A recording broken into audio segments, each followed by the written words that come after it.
Everybody, welcome. If you're joining us for this Sunday live Real Talk, Real Estate Investing Real Talk with Mark Cool and Jasper Cool. I'm Mark, and this is Jasper, my son.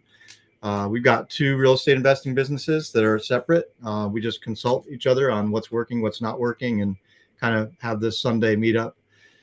And so between us, we probably do, we do over 100 deals per year between us. And then, we've done millions in revenue over the years, and primarily wholesaling, but also some owner financing, creative financing stuff that we do, and flips. And we've dabbled in buy and hold and stuff, but primarily we're talking about wholesaling here and land deals on this podcast. And so if you're joining us, please drop a note in the chat. Let us know where you're joining from. Let us know if you have any questions. We really love to just chat live about stuff that's going on in real estate investing and people's questions and what you're working on.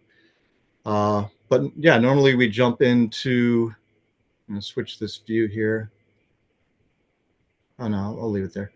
Normally jump into the week in business and some deal stories to start off. So Jasper, since I'm technically the host and you're the co-host, do you want to kick it off with the week in business or what you're working on these days, or deal stories, any of that stuff? Yeah, definitely. Thank you. Yeah. We had two close this week. I don't know which one to share because they were both very, very difficult, but we'll see. But that was the highlight for sure, is that we closed these two finally. And so that was a win for us, obviously. We also got two properties sold this week, and then we got four under contract. So it was a good week. Sweet. And for those of you that have been joining us in the past, I missed last week for my girlfriend's birthday, and I'm glad that I did because this past week was a much more eventful week for us. So that's good. In business, I should say. So yeah, that was our breakdown, just numbers wise, and then I can just dive right into a deal breakdown. I could share All a right. little bit. What's So that? you had proof that you could leave your business and still have great results. Yeah, I mean, that's generous of you, but yeah. I mean, I was still working every day, and so it's not like I was completely absent, but yeah, I mean, the team definitely crushed it. And like I said, I had a better week while I was gone than we did when I was there. So that's kind of nice to see. So yeah, but I think I'll do a breakdown on this deal. So this was a deal we closed in Roxborough, and it did come with a few challenges. So we got the lead in February this year, so it wasn't a super long follow-up. We got it in February. We went under contract. Let's see, late May. So we went under contract on the 25th of May. So that was only 3 months or so of follow-up there. And this was from an SMS campaign, so I should have mentioned that. But this is from SMS, and we just did a very broad campaign. So like I said, it was in Roxborough. This was a campaign where we literally just bought all the data with equity. I should add that. That was our only filter, but we bought all the data with equity in Roxborough. And Rockville is tough, right? Because they don't report to the public records as well as other countries in Person County. yeah, so it Yeah. wasn't a lot. Like this wasn't a huge list. I don't have the exact number of records that we pulled right in front of me, but we did get a handful of leads from it, and we got this deal from it. So that was exciting.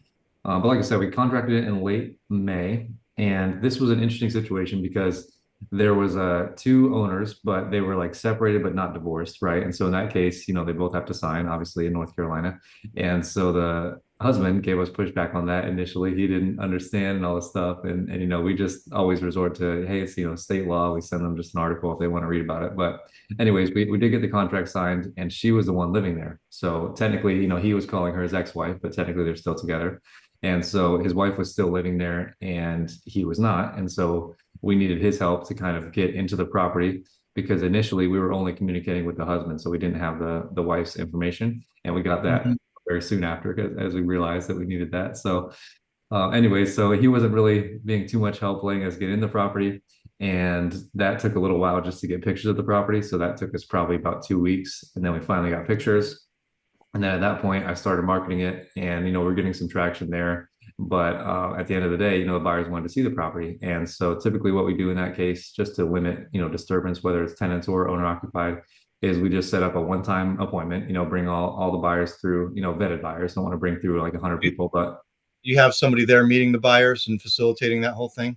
yeah. So we'll work with Duncan, for example, or someone else like Duncan, and we'll have them Boots on come the out. ground. Yeah, we'll have them come out and just be, kind of the middleman there. And so that was the plan, and didn't go according to plan here because the seller was like, "Well, you just got pictures, and so I'm not letting you in the property again until closing." And so we're like, "Oh, okay." This is the Uh, wife. no, this was the husband that was, again, he was the go-between. And so we got the wife's info, and she was just not very helpful. Like she just never answered the phone. I think she worked away from home, and so she gave us like a landline or something. Anyways, that wasn't really helpful. And so we were communicating with the seller, and it just took us like, I don't know. I mean, we closed it this week, right? This is July 25th that we closed it. So 2 months from May 25th, and we entered a contract. And that whole time we were ready to close, but we couldn't get in the property. And so, anyways, I think it literally took about a month before we could actually schedule an appointment to get in. And then we finally got in, and things went well, thankfully. Because there could be a thing where it happens where the buyer walks through, and then he's like, "Oh, never mind, don't really want this property," right? And in this case, what were you gonna How say? many buyers did you have interested? Was it just one, or did you have more than one? Honestly, it was a lot more at first. And then as time went on, it was hard to keep them on the hook because I'm like, we're trying to get you in, we're trying to get, and they were just like, at the end of the day, they were just like, I'm just gonna go buy another deal, right? And I don't Yeah, blame you them. frustrated. It's Yeah, frustrating. And so at the end of the day, we literally just had one person. So it was just like it was just all riding on this one guy. And thankfully, most of the time, I'll be honest, most of the time when we do these showings, the buyers come back with a lower offer or they just back out altogether. They just come up with some excuse like, hey, this wasn't shown in the pictures or something, like I'm not interested.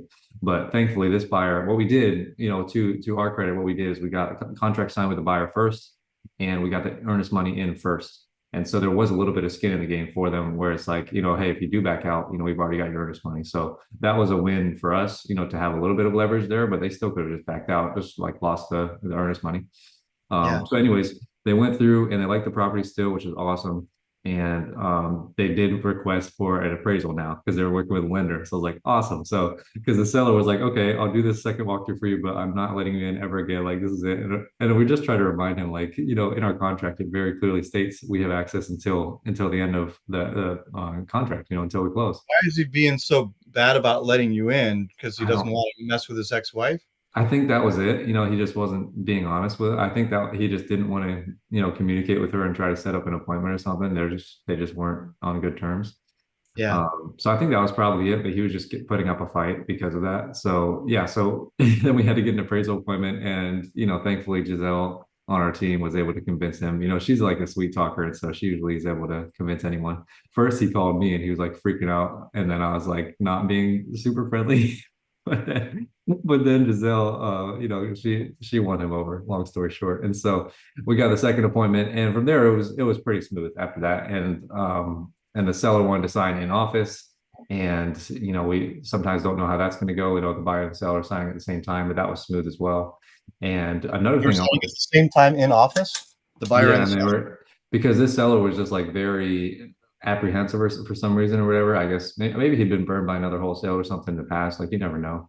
But he was just like, I need my check when I sign all the stuff. And we were like, they have to record it. It's going to take a few Yeah, hours. Like I've you're been there. welcome to, like you're welcome to sit in the office, but you're not getting a check right after you You sign the think docs. they're going to Like, write their name on the paper and they're going to get handed a yeah, check? yeah. It's like, no, that's not the way it works. So, anyways, the good news here that I wanted to share with you, I'll probably share with you offline, but I found a new closing attorney that does quote unquote dry double closes. I've never ever found an attorney that does that. So that was very exciting. And so in this case, I mean, you don't have to put the funds in? exactly. Wow. Exactly. And so for anyone who's listening, I provide that service to other wholesalers because 99% of attorneys don't allow those. They will require you to put up funds, even just for a few hours, to buy the property first and then to resell it. And so in this case, we were prepared to do that, but it was a huge, huge bonus to not have to do that. And so I'll send you this attorney's name, offline. But Yeah. they're in Durham, and it was great that they're in Durham because the seller's in Roxborough. He wanted someone local, and a lot of times we work with attorneys in Charlotte. So obviously we needed a new attorney in this case because he was like, I have to be there local, I have to sign it and get my check in person, all that stuff. And so thankfully the buyer, we were actually working with a real estate agent on this one, and he works like in the same complex here. This is just off Crowsdale Road in Durham. And so he was like, this attorney, I've been working with for years. He's great, all this stuff. So I was like, awesome. And so we were doing a double close because it was the agent, they're not always comfortable with assignments or whatever. So we ended up doing the double close. But long story short, we didn't have to put up the funds. And so they were just like when it came time for closing day, I was like, "Can you send me your wiring instructions?" And they were like, "Well, we can just deduct it from the B2C closing." I was like, "Oh, okay." That's nice. Yeah. Yeah, so like that was, it's not a huge deal, but if you're doing a bunch of those, that's a huge deal, so that's really exciting for me. Oh, it can make the difference between doing a deal and not, depending on how much Yeah, the house costs. I mean, then it at least saves you from having to do transactional funding. exactly. Yeah. Yeah. And they still charged us as if we closed, if that makes sense. So they still charge us the closing costs on the front end, but Yeah. it was zero money out of pocket for me. So that was really exciting. And Yeah. so, especially I don't know how North Carolina might change in the next few months. So I'm really happy that I met this attorney because hopefully they'll continue doing those and then, we can just keep doing those over and over again. So I'm excited about that. And Yeah. their communication was great throughout and everything. So yeah, I'm excited, but I'll share that with you. And if anyone is in North Carolina, I'd be happy to share it with you. I just didn't want to blast them out on social media. But yeah, so that was it. So thankfully, the beginning of the deal was very rocky, but the end was smooth. We closed on time on Friday. They signed at 11 a.m. They got their check by like 1 or 2 o'clock, so it wasn't like a big deal, and they were happy. And they left us a 5 star. I was not expecting that. So Wow. they left us a 5 star. Now a caveat here: it was the wife who left it, not the husband, but she left us a 5 star. So that was exciting. Cherry on top. But yeah, that's That's my deal. great. That's my deal breakdown. Yeah. Yeah, you're crushing it with the 5-star reviews this year. Yeah, it's been Reviews. great. Yeah. I think it's all thanks to Giselle. She's just been like really, really helpful because I wasn't the best transaction coordinator, far from it, but she's very good at it. So I'm thankful for that. And she's just following up with the buyer and the seller after the closing to ask for a review. She's doing that personally. Yeah, she does that personally, and then we have multiple touches, but we honestly kind of stopped doing that because she usually just gets it like right off the bat. So it's been really nice. But Does yeah, she do that with a phone call? She actually calls up and asks for the review. yeah, so she'll call them after we close. Typically, actually, she'll call them the following business day because, sellers typically are getting a wire transfer. And so we want to call them when that money hits. We don't want to call them right after they close. And so in this case, they got their check same day. So she called them, same day. But a lot of times sellers are getting a wire transfer usually the next business day. So that's what she'll do is reach out the next business day after we guess that they receive their funds. And then, they're the happiest and then they're going to leave you that 5 star. So that's really helped us scale a lot more, I think. Yeah. And same thing, she does the same thing for the buyer, like follow up the following day after, they've gotten inside the property, they've got the keys, they've gotten, the deed and everything is recorded. Like she doesn't follow up as soon as we're recorded, she follows up the Yeah. next. It's a stressful time for buyer Yeah. and seller. The closing is a stressful time. You want to get them when they're happy with that check in their hand, or Yeah. like you Yeah. said, that's a good point. Yeah. Yeah. So yeah, so that's been working well. And we've been, the majority probably do come from sellers, but we've been lucky to get a lot more from buyers lately too. So that's been really helpful to get some buyer reviews too. Yeah. Yeah. And if you just joined us, we're just talking about 5-star reviews on Google Business Page because these days people are looking you up. I think more than ever, they're looking us up. I know they are, and so if they look you up on Google and you have a bunch of 5-star reviews, that's going to help you get their business rather than, if you don't have any reviews or if you have bad reviews. Yeah. And Jasper and I have both had a couple of disgruntled people who've left us 1-star reviews. So it makes it even more important to get you 5-star reviews, get Yeah. 5-star reviews to sort of bury those and keep your average up. Yeah. Yeah, and I So had another win this week too, which was I didn't even know could happen, but Google removed one of our negative reviews, and so that was amazing. I didn't even did you know that. request that? I didn't even know that was a thing. Well, usually when it comes in, like I request it right away, but they never do it. This one was probably like 6 months old, and it was funny. I literally went on Chat GPT, so a little hack for anyone. I went on Chat GPT. I was like, hey, like here are my 1-star reviews. Like just give me a strong response that I can use to respond to these people and essentially just use it as advertising rather than use it as like I'm so sorry, so I just switched my positioning there and literally the next day Google removed the review. And so that was only one of them. I think I still have 2 or 3 that are 1 stars, but this one was clearly wrong. Like this person had never worked with us and they were just leaving us a bad review for no reason. And I just left a super long, like detailed, that was pretty much from ChatGPT. I edited a little bit, but I left a super long thing that was like, hey, this is how we reach out to sellers. This person was never on our list, blah, blah, blah, blah, like all this stuff. It was really long. And it was like, hey, if you're reading this and you do want to sell, reach out to us here, and it was like an advertisement. And Google removed the review the next day. And so I lost the advertisement, but I lost the review. So that was great. And I did the Totally. same thing with my other negative reviews where I just left a really long thing, like explaining our process and then ending it with like a call to action, like, hey, if you're reading this and you want to sell, reach out to us and we'd love to talk to you. So yeah, I just figured because these people are most likely not going to ever remove their reviews. And so might as well have some advertising there for them, for the people that are reading them. So Right. And as we've talked about before, you can only respond to reviews if you're verified, and you can't do that anymore. Can't get verified anymore. Jasper got in the door before they shut that door. Well, you can But still I do it did if you have share an office. You just one have of to our have an previous office. pods. Yeah. Yeah. For responding reviews. There's a, at least on the back end of our, I don't remember what it is, but it's in one of our previous pods. Reach out if you want to know it. But yeah, that's awesome. That's great to hear. I'm going to employ that strategy too, then, because I've got 2 1-star reviews and a bunch of 5 stars, and I think 1 or 2 4 stars. Yeah. But I'm gonna employ that strategy for my 1-star reviews and see if I can get any any action. Yeah. Uh, Yeah. So that was exciting. yeah, awesome. Anything else for the week in business? Yeah, I mean, that's mainly it. I can just give an update like I shared with you before we jumped on, but right now I am just doubling down hard on the 2 strategies that's working for us right now. So we experimented in first quarter this year with quite a few strategies, and I pretty much cut them all out right now. So now we're just doing SMS, launch control. I have 3 accounts now, and just this week we upgraded our third account to the enterprise. So now we have 3 accounts at the full, maxed out launch control level. So we're sending out 5,000 a day from 3 different accounts, so 15,000 a day now. Wow. And so that's super exciting. Another progression this week is I just made a simple bot for my SMS guys, which I guess they could have done it, but I just made a simple bot because I like making Chat GPT bots. And now they can just go in there and just ask for templates, and it'll just constantly generate templates all the time. So we can just do that. So that's really exciting. And then otherwise, PPC has been working well for us. And so I upped our budget, I think $150 in the last month. I did it in $50 increments, but now we're spending, I think, about $400 a day as opposed to like 250 a month ago. So that's gonna equal a lot more leads for us. So I'm excited about that too. 400 a day for PPC marketing. Yeah. Yeah, and that's working the best for us. I share with you offline, but we got 2 contracts from that this week, 2 of our 4, and that's super exciting because those leads come in hot, and we got both of those contracts in less than a week, and one of them was like one day. We got this signed contract after the lead came in, so that's super exciting. So yeah, Do you know what your ROI is on PPC to date? yeah, I can look it up real quick. I think we're at like 2.5 now, and that's all time. So I could look up just this year, but Right. Yeah. yeah, we're Yeah. at 2 point. We talked about this on previous podcasts, but it's you were on the verge of canceling this probably 2 to 3 months ago because you weren't getting results.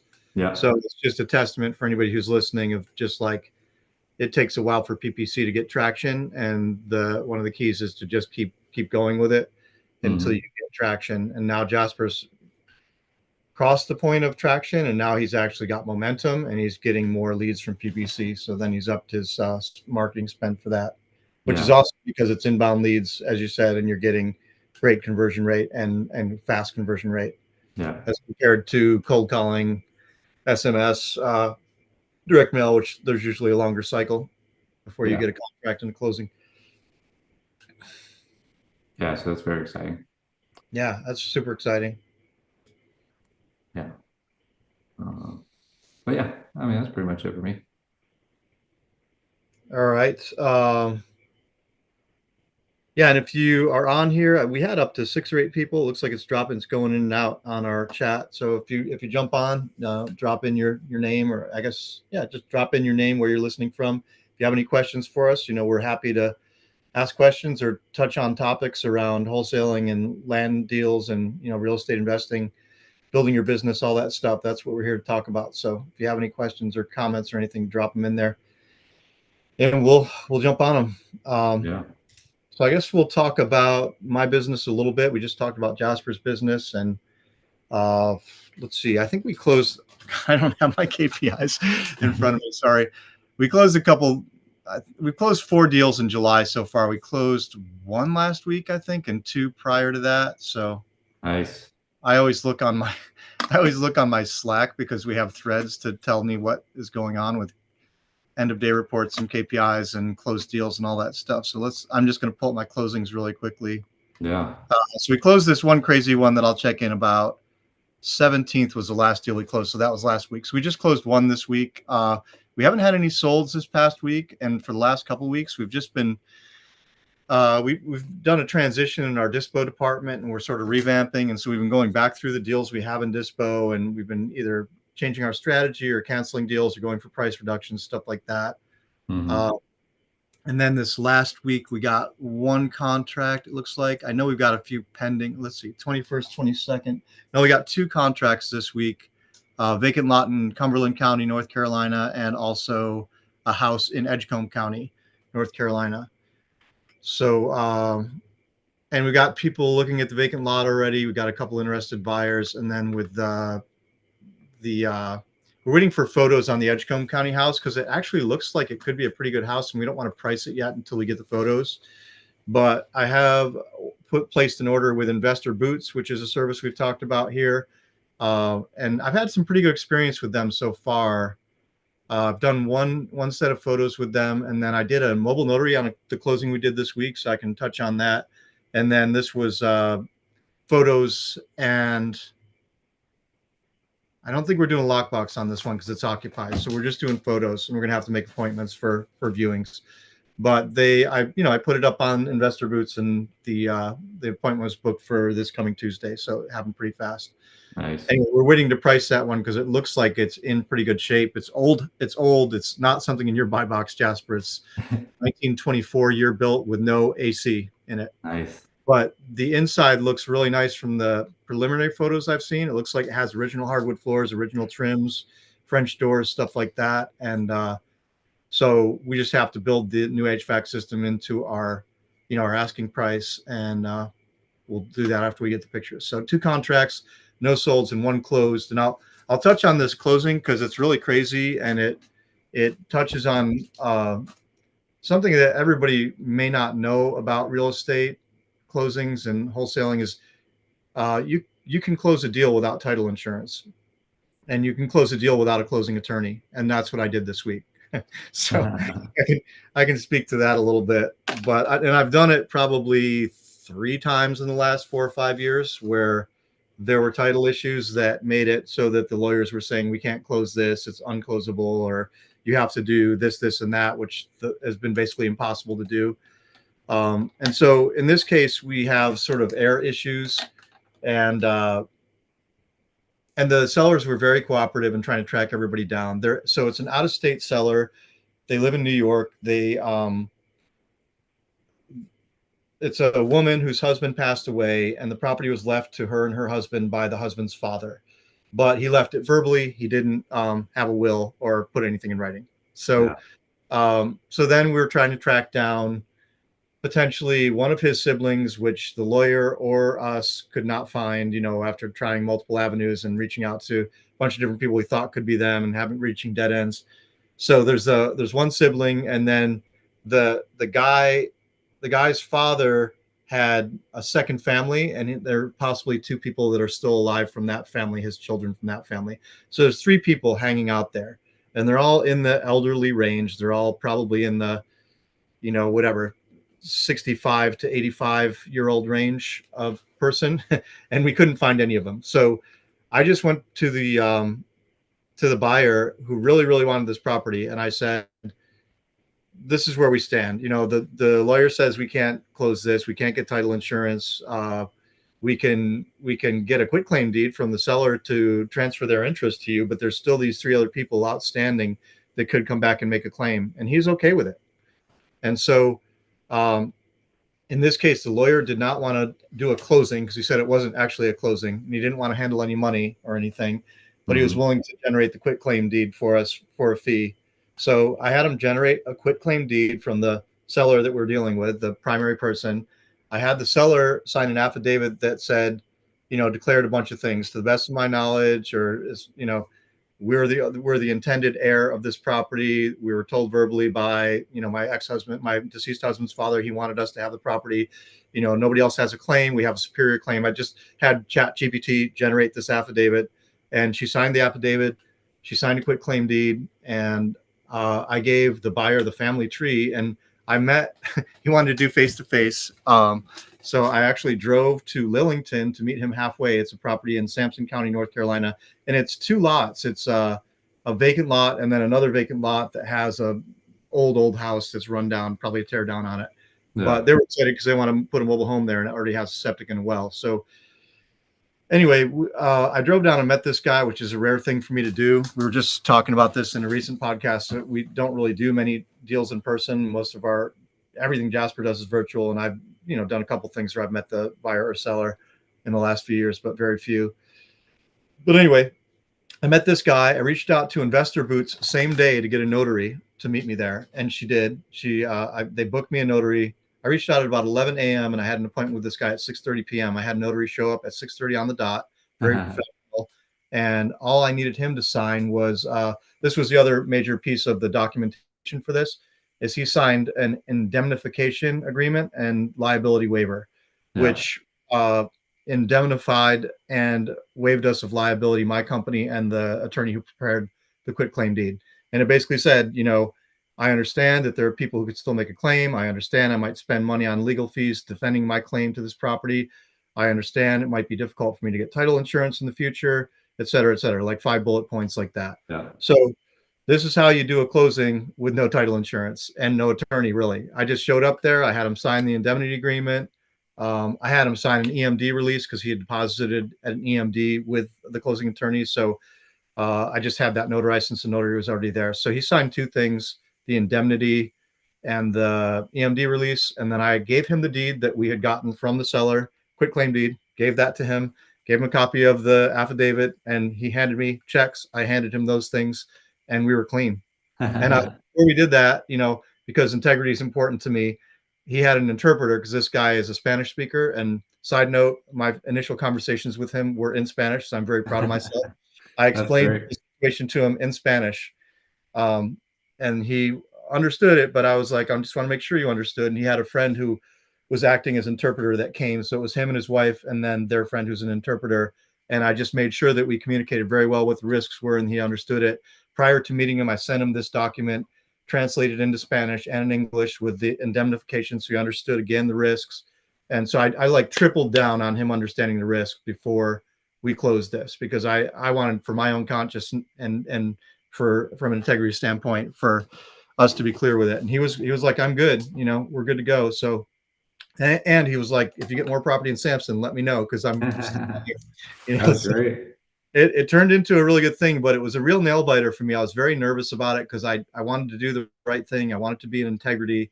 And I also wanted to make money if there's money to be made. And this guy wanted the property. So was I going to spend another 3 to 6 months trying to find three people that I might never find, that might be dead, might be out of the country or whatever? We had already spent a considerable amount of time and energy and research trying to locate these people. Yeah.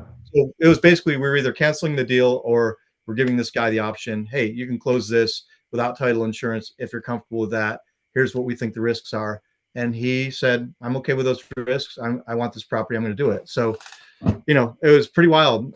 It's like the third one of those I've done in the last few years. And occasionally, if you present the risks to a buyer, they're willing to take those risks if they really want the property. That's what I Yeah. found. And so, just so if you're listening, just so you know, like, you do not have to always take the attorney's word as gospel. Like, they know what they're talking about in most cases. They understand chain of title. They understand, succession, and you should understand those things too. But if all the stones have been overturned and you still cannot find a way to close it, you can propose to a buyer before you cancel a deal outright.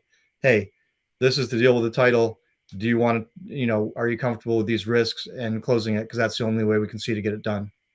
And occasionally people will say yes. I've probably presented this to buyers half a dozen times, and I think I've got about a 50% success rate. Like Yeah. 3 people said, yeah, I'll do that. I'm good. I want this property. Awesome. Yeah. Yeah. So anyway, that was that. I guess so. That was a SMS lead. It came in from our unresponded list, which we're doing unresponded with REI Sift. So we take all of our data from all the people we've contacted through SMS and direct mail, et cetera. We've got it in cold calling. It's all in REI Sift, which aggregates everything, and we can filter and tag leads. And so then what we've been doing is sending SMS to only people who are unresponded, because we have anybody who's responded to an SMS are in our follow-ups, and they're getting automated follow-ups. And so anybody who's not responded yet to an SMS, we cycle those lists through in all our top counties. And so this was an unresponded lead from an SMS campaign, and out of state seller, which is always good. We got it under contract. Let's see, we started this campaign in February, and we got it under contract 3 weeks after the campaign started in early March. And then 4.5 months later, we closed it in July after trying really hard to get the title clear for a Yeah. long, long time. And the buyer was just like, yeah, I want this property. I'm just going to hang out. I'll do whatever it takes. And the seller was very cooperative and helpful, but in the end, we just couldn't find these people. So anyway, that is that's a summary of closing a deal without title insurance and pretty much on your own. I mean, that's the other point is you can close deals on your own. You don't need a lawyer to close deals, really. I know that there are investors who just draw up their own deeds and meet, buyers and transfer the deed, get sellers to Yeah. sign the deed, transfer the deed to the buyer, take a check. So you can do it, and it can save you money. If you figure we're closing 40 or 50 deals a year, that's 40 or 50,000 or more that you'd save if you were just closing your own deals. So, but it's risky because you need to make darn sure you know how to prepare a deed properly, and don't Yeah. leave yourself open to any issues, legal issues down the road, which is why we do pay lawyers, because that's what they do every day. But yeah, so I think that's it. With Jasper and I were talking offline about just marketing strategies, and especially SMS, and we've been running up against some issues with low response rate and running out of places to market to because of the way we're using REI Sift. And when we pull a list and see how many of the lists, how many people we've already contacted in our REI Sift, it's the most recent one we did was about 5% of those people were uncontacted or new leads. So really, if we're pulling a list of 10,000, 95% of those people we've already contacted and are already in our system in our prime counties. So that puts us kind of over a barrel with how to continue to go about SMS marketing to the markets we want to be in, and then we're looking at different angles, and direct mail will be our next one, and then I want to get into PPC, especially seeing your success with it, Jasper. And we've of course talked about cold calling and how much of a fail that was for us the last couple of years. And Yeah.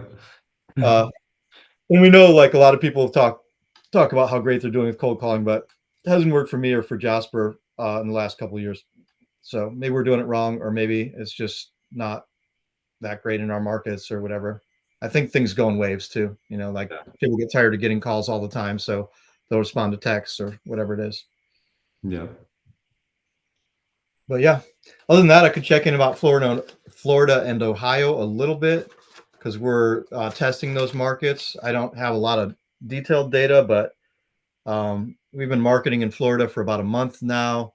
So it's been 25 to 40% of our SMS because we just ran out of North Carolina. So started pulling some Florida lists and marketing there. We've tried a few different areas, so we've not been drilling down on just one area yet. Um, and what we found as general trends is the response rate is lower. The buyers tend to be more savvy. The spreads between our offers and the our sellers' expectations. I said buyer spreads between our offers and the seller expectations have been pretty big. Uh, in general, we've gotten one contract so far. We have it's a piece of vacant land in a weird area of Florida, inland area. But we have a couple of interested buyers on that, so it'd be great if we could sell that and like have proof of concept in Florida and get one in escrow. We have one in escrow in Ohio still that's dragged on for about 2 months because we're dealing with a real estate agent who's been really slow and um, just kind of dragging her heels, it seems like. And but I think we'll close that eventually, and then we'll at least maybe be close to break even in Ohio with some marketing that we've done there. And we have two more vacant land deals in Ohio that we're still marketing. We have some interest. I'd consider them like cold to warm. We're not having people jumping all over them, but we do have some people expressing interest. So there's a chance we could even get into profitability in Ohio if we could sell and close one of those or both of them. So those are just general things I'm seeing. We have gotten feedback similar to what we heard about Chicago. Is that Derek, my brother, who's the dispo manager, was talking to somebody in Ohio when he's in the process of. I think he was talking to a buyer in Ohio, but no, it's Wilson actually, my acquisitions guy. He had another client in Ohio, and they're saying that they've passed that law where you can only close one deal if you're not a licensed real estate agent, and it's similar to Chicago and what's being proposed in North Carolina. But this guy was saying to Wilson that he's on his fourth deal, of the month, and they aren't really enforcing it very well. So he's a Yeah. wholesale, so I think that you can still do stuff. And we had this feedback, 2 weeks ago on here, Jasper, in Illinois, which is supposed to be one of the strictest ones, is that, if you're not throwing stuff in the faces of people who are, regulating this, you probably are still going to be able to do some deals. Yeah. Uh, but I'm not an attorney, and this is not legal advice. I'm just saying this is the scuttlebutt that I've heard around, that these laws are being passed, but it doesn't mean everything's just completely shut down. It just means we have to adapt. And the double closing thing is really cool. That that you shared, Jasper. That's that some attorneys are willing to do double closings, because that might be part of the way it goes as wholesaling's cracked down on, is that we need to do more double closings Yeah. rather than assignments. And that's I reached out to one of the lawyers that you and I both work with, Jasper, and that's what he was saying. He was like, I don't think they're going to be able to regulate wholesaling altogether, but I think maybe there'll be more double closings and less assignments. So. Yeah. But yeah, if you're on the chat, drop your name in, drop any questions or comments in. I see people are coming and going here, and we've kind of done the business check-in thing, so we'd love some other topics. Maybe we'll pull up the questions that are in YouTube from the last episodes. But if you're live here on the chat and you got something you want to talk about with real estate investing, jump in. I'll pull up the community tab. Did you have anything else you wanted to touch on, Jasper, topic-wise? I think so. No, I don't think so. Chat GPT just came out with a new agent mode, though. It's really cool. So you can have Chat GPT do really complex tasks for you now. And you can also set up automations to have it do complex tasks with like a Zapier trigger or something. Are you on an upgraded version of Chat GPT or the basic one? I mean, I pay for it, but just a basic one, $20 a month. Okay. So that's whatever the next version above the free one. Yeah. Okay. Yeah, but this new agent mode thing is really cool. You can do all kinds of stuff with it. And what does it do? Well, it's just basically like a human almost. So you can just have it do much more intense stuff than ChatGPT, and it doesn't require continuous prompting. So you could just tell it one project, for example, and it would just do the whole thing without coming back to you every time. Like, hey, I did this. What's next? Hey, I did this. Yeah, So yeah. so you could tell it, for example, like find all the homes in this city that are under this price range that are on the market for this amount of time, for example, and it could just do that for you. Like that's just one example of a project. So. That's cool. Yeah, I could really use that. I've been working on some projects, and I try and give as much detail as possible, but there is a lot of, well, what should I do now? Or, you want this, you want that, and that kind of thing. Yeah. All right, I'm going into the comments here, but like I said, if you're listening in and you had any comments, jump in.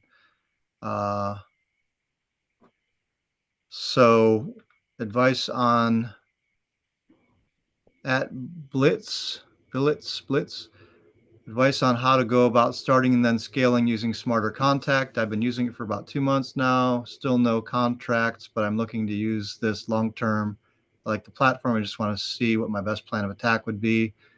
I mean, this sounds like fundamentals, really just fundamentals of SMS marketing from a platform, right? And I think that both Launch Control and Smarter Contact have a lot of documentation within their platforms to tell you how to get started and what their best practices are. And also, you usually have an agent who will help you, like a success manager will help you. And I would suggest that you avail yourself of those services and resources. Otherwise, I think that the basics of SMS marketing are consistency and volume. Just decide whatever your budget allows for your volume for the month, and then hit that max volume consistently, and then have solid templates. Make sure that you have good templates that you're starting with, and have Chat GPT help you with templates if you need help with that, or look on YouTube. I'm sure people are probably offering up templates on YouTube as well, and use some combination of that to just make sure you have good templates, and then respond consistently. Make sure that you have your your canned responses, whatever they're called on Smarter Contact, ready to go so that you can quickly respond to everybody.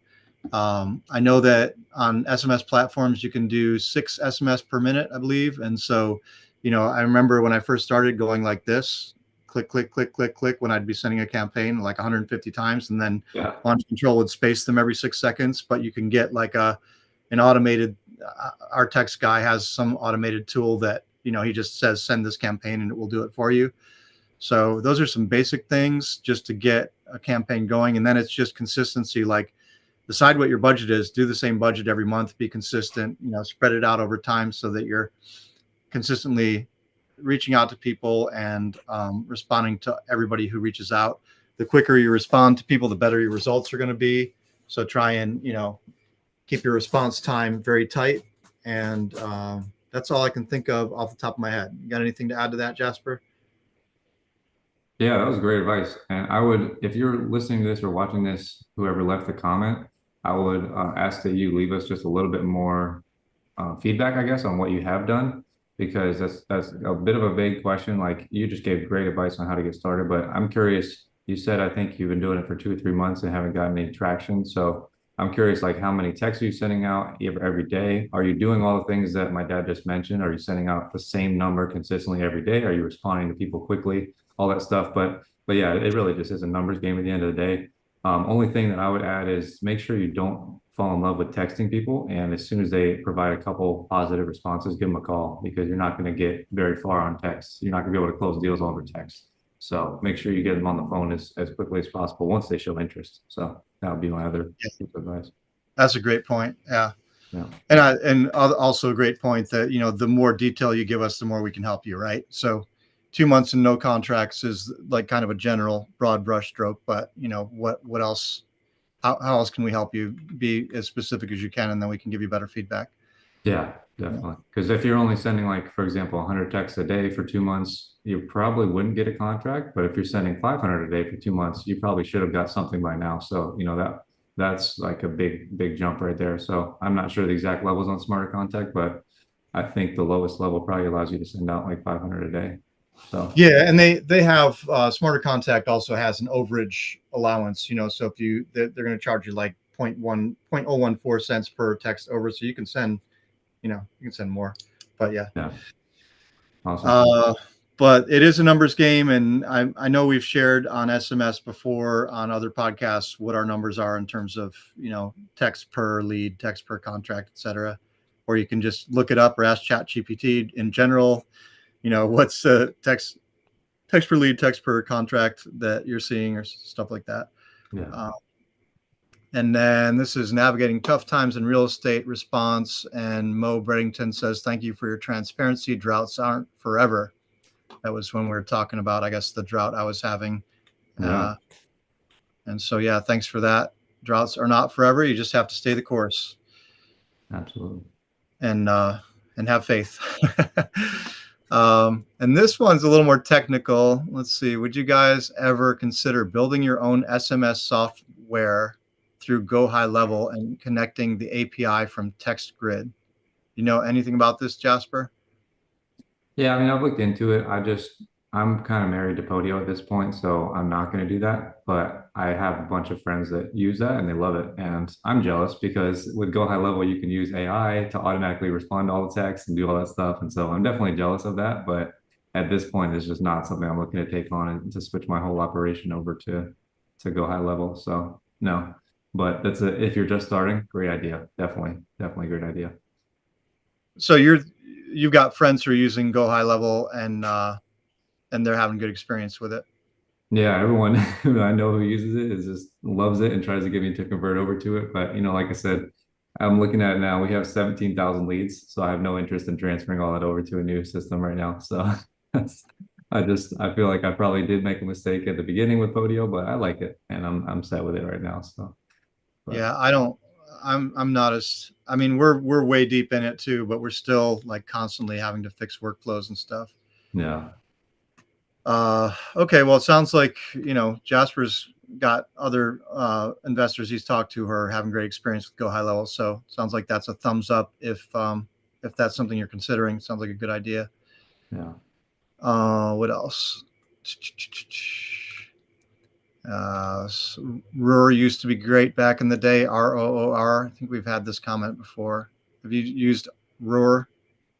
No, I've heard of them. I think that's a SMS and a ringless voicemail platform in both. I think it's similar to Smarter Contact, but I think maybe they got steamrolled by Launch Control and Smarter Contact, maybe. And then Zooman, who's commented multiple times. Hey, Zooman, he said, isn't RVM completely illegal? I think so. Yeah, we're not lawyers, but I think it is. Yeah. Yeah. And we said this in the podcast. I guess he's responding to uh, there's something that we posted that was I think this was a live and it had RVM in the title. Yeah, I know But we yeah, were talking I think, about it. Yeah. yeah, because we were talking about it. But I think we were talking about it in the context of follow up. So my understanding is that it's illegal to do marketing or solicitation using RVM, but it is still okay to do follow up for somebody who's opted in using RVM. And that's my understanding. But again, we're not lawyers, so I don't know. Well, is that your experience, Jasper? You still use it for follow up, right? Yeah, I still use it for follow-ups. And up until I think the beginning of this year, Matt Larson was preaching it very heavily for follow-ups. I think he stopped now. Yeah. So yeah, I would definitely, proceed with caution, but we do have it on our website. So like if we get any website leads, it's very, very clear. It's a disclaimer there that they're opting in to be messaged by text, RVM, email, et cetera. So we're totally in the clear there. The only gray area would be, with some of our SMS leads. I don't think they have a very, very clear opt-in there. But Yeah. for anyone who opts in via PPC or our website or whatever, we're covered there. So I would just recommend if you're going to do it, have some sort of disclaimer that they opt into or something.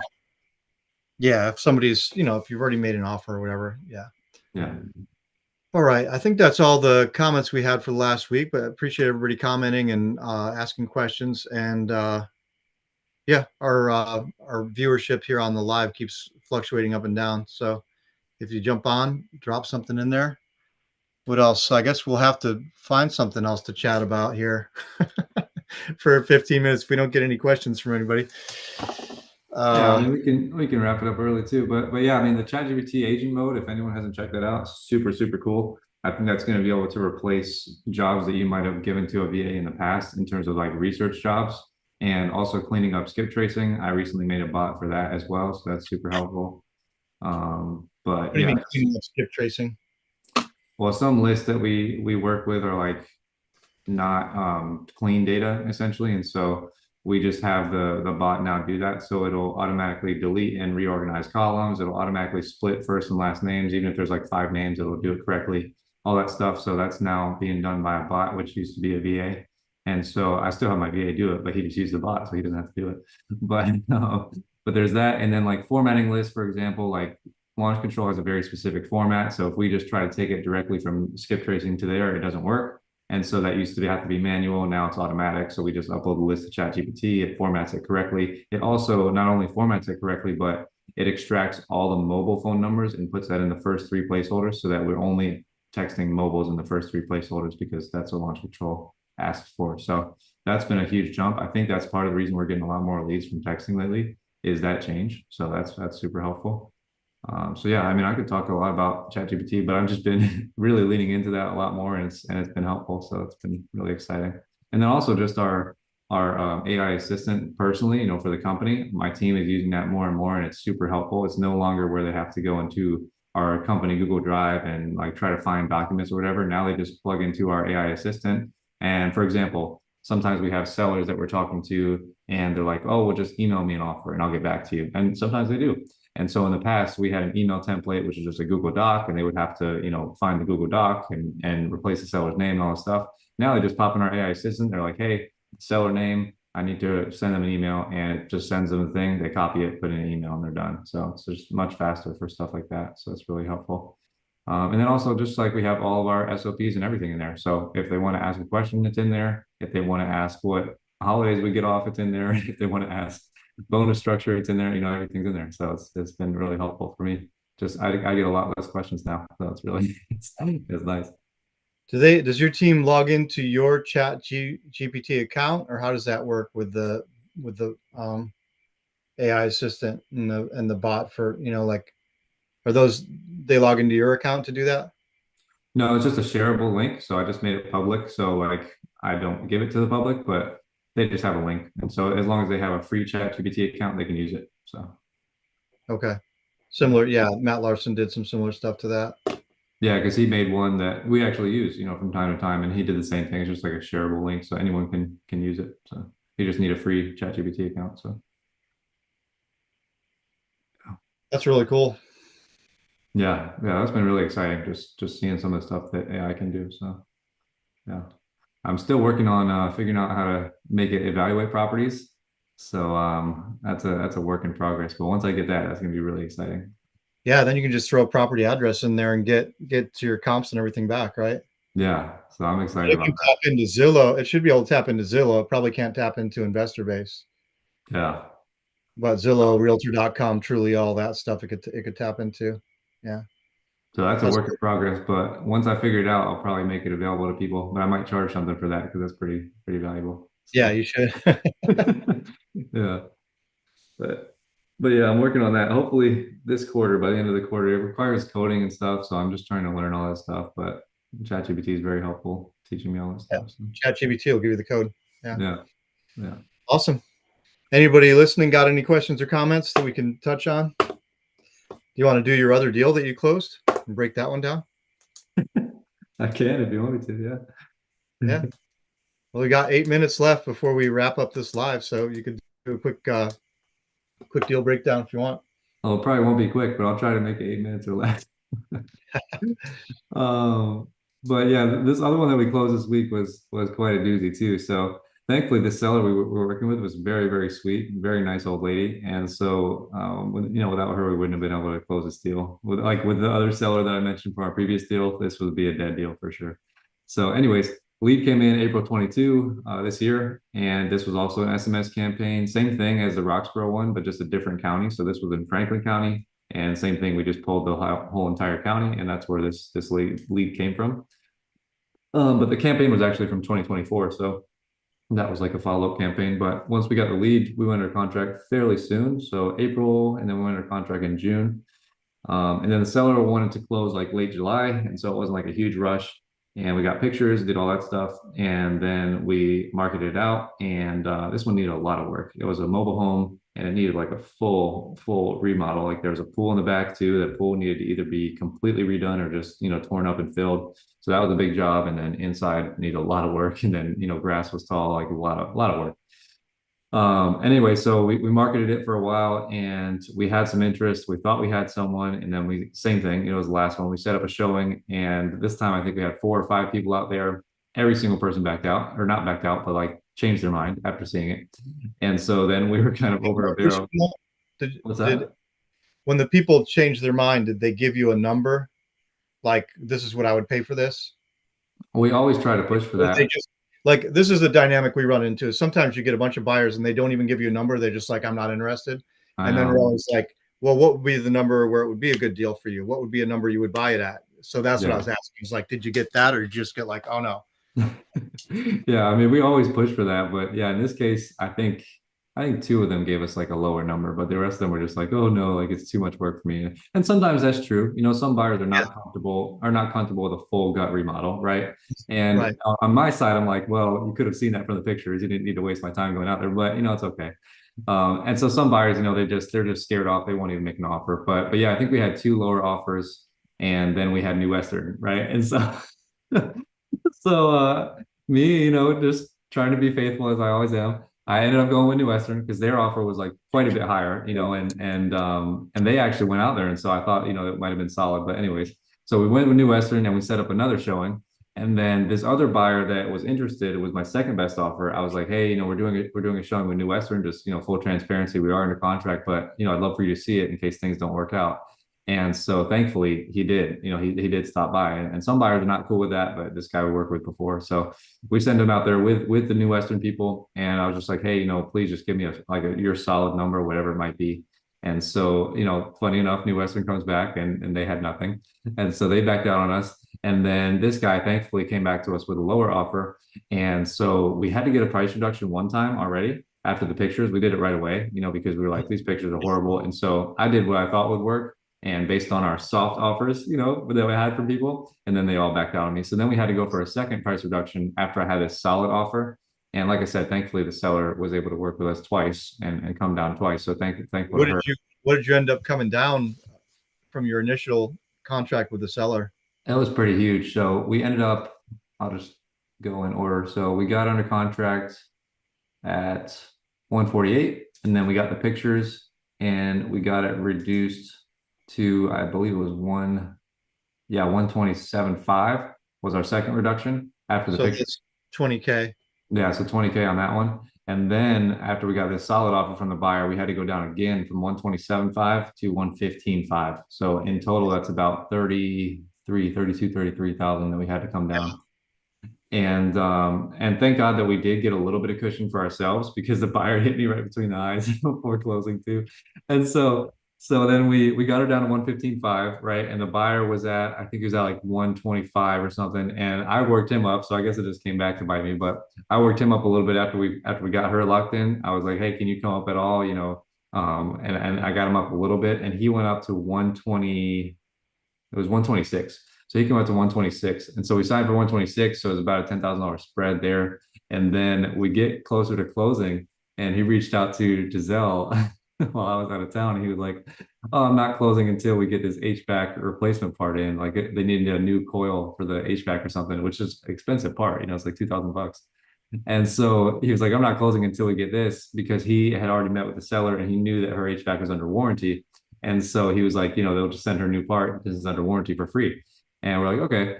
And so then, reaching out to her and she was like, well, actually, I've already been trying to do this for the past month and they haven't sent me the part. And apparently her warranty is with Sears and I think they're bankrupt. And so I think, I think another company is like stepping in and trying to take over Sears, like warranties or whatever, but you know how that goes. And so anyway, she was on hold basically to get this part since early June, and here we are in late July.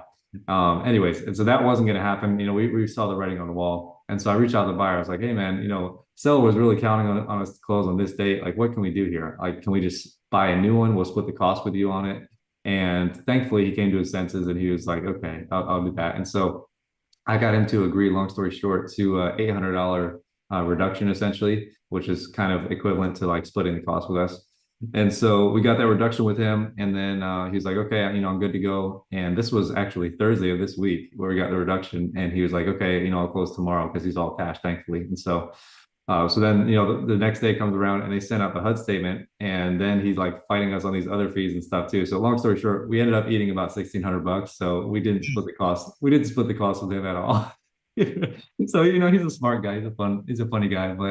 But yeah, so we had to eat $1,600 in between the last 2 days of closing, and thankfully we got it closed on Friday. So that was kind of the story here. But there was a bunch of other stuff in between there too. But the seller was great. She sent us a mobile home verification letter, which, as you know, we all need for manufactured homes. She sent us her payoff. She sent us a death certificate that we needed, like everything. The seller was on the ball. So we And can, she gave a huge price reduction ultimately, yeah, 148 to 115.5. That's, 32K, roughly 32 and a half. yeah, Yeah. Yeah.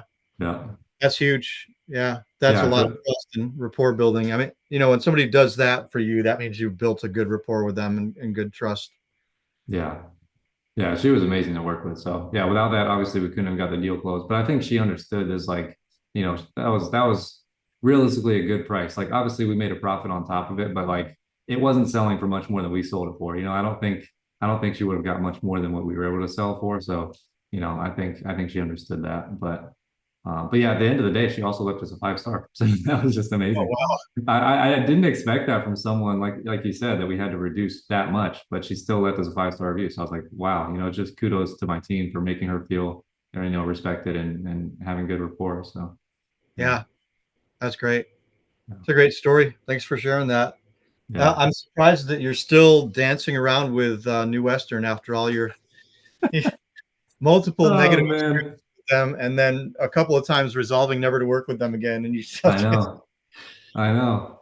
I do it on these cases where it's like I'm at the point where it's like we're either going to cancel with the seller or I'm going to give it a 50-50 shot with New Western, which is not even Last 50-50 at this like point. a last ditch, yeah. Yeah, and so I'm like, I'd rather at least give it a shot, especially because this seller was very sweet and like she was okay with doing another buyer walkthrough. So I was like, I at least give them a shot, to just help the seller out. And I thought at the very least, I wasn't able to get any solid offers yet, but I was like, at the very least, hopefully New Western could give me a strong offer, even if it's lower, and then we could renegotiate based on that. But they didn't even do that. And so I'm just glad that I had this backup buyer. He was the only buyer, I only had one buyer on this deal that would have taken it. So yeah, I'm just thankful Also, for it's a great point that you made about buyers that, not everybody wants to do a full remodel or a full rehab. Not everybody has the skills or expertise or the courage or the vision to do that. Like a that. lot of flippers that you're going to deal with just want to go in and do like a lipstick or a little bit beyond lipstick. Like they're comfortable maybe doing a kitchen and a bathroom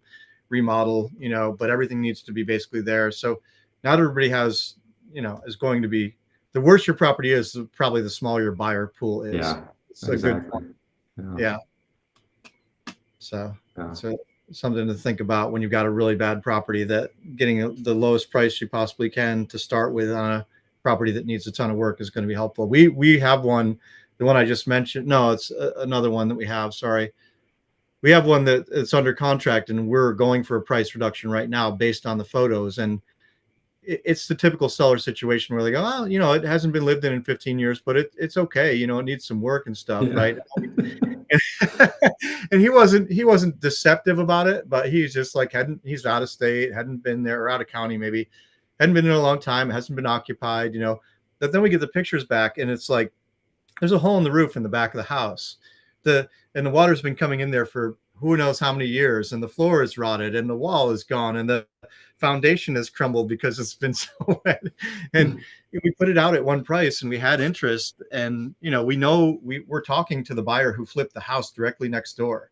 And yeah, he's like, I'm very familiar with that house. And so then he did his walkthrough. It's like, yeah, I couldn't do it for any more than this, and this is what it needs. And he gave us a really nice detailed list of everything it needed. And now we're back with the seller trying to get the price reduction. I think, we've got a good chance to get it. It's multiple siblings, but it's one of those things where not everybody's going to touch that. You have to like rebuild the foundation and redo the floor frame, and yeah, it's basically gut down to the studs and go. So that's a big project, but fingers crossed we get it, yeah. Hopefully, price reduction, and we can get it at the price that works for this guy. And we still have a few other people circling around, so we'll see if we get other offers too. hmm, But yeah, I guess we're coming to the end of our live window. We normally do this from 12 to 1 on Sundays. So if you're joining us, please, jump in, join us on Sundays, bring your questions, bring your deals. We can break down deals. We basically deal with, land wholesaling deals,